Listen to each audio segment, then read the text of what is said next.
Raphael. I do robots and other kinds of engineering for a living. And what I want to show you right now actually has a lot to do with what Keo was talking about, which is ways to make robots appear kind of alive. But what I want to give you is a hook to get into this if you've never done this kind of thing before, and if you're a complete beginner and you're afraid of starting. Because what she was describing was very complicated and will give you something that works really well. What I'm going to show you is something really simple that works kind of crappy, but good enough. So, do you have that one? So here's what you would find on the inside of one of these robots. It's just an Arduino or an Arduino variant. And, sorry, I wasn't actually ready with batteries. Let me just try to get some of these guys going. Do you want to use more batteries? Do you have more batteries? Oh, no. No. Do you want me to take the batteries out of this one now? No, that's fine. This one's alive. Do I have another system?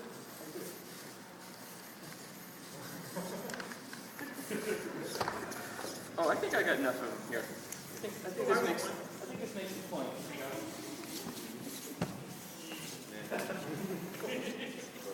So, all that we're looking at here is an Arduino variant or something like that. Just a simple microcontroller, like a $5 chip.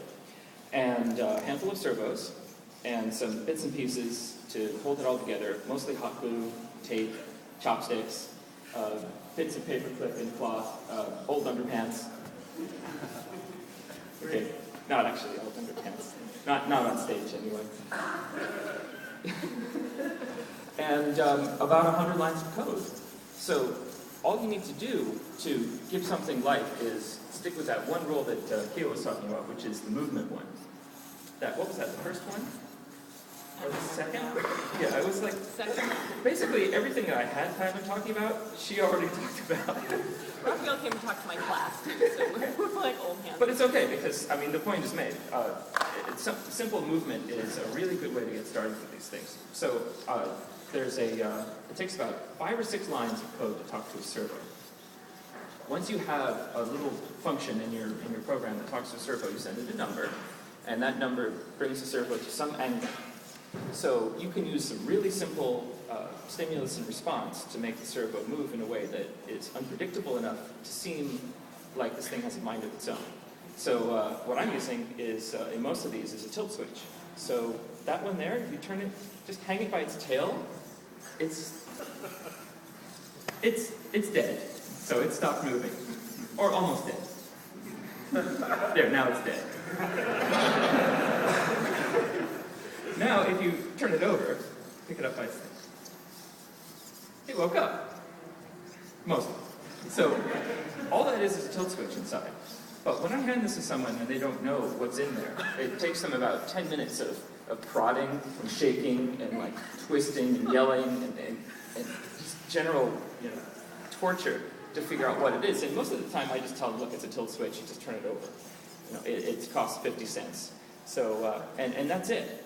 So I think if you get started with really simple mechanisms, instead of trying to go for the full interactive AI kind of approach, you will have a springboard that you can start with. And from there, you can develop more and more layers of complexity to get to a final human conquering robot.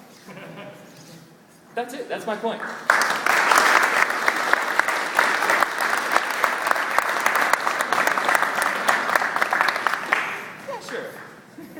If anybody wants to come play with these, they can.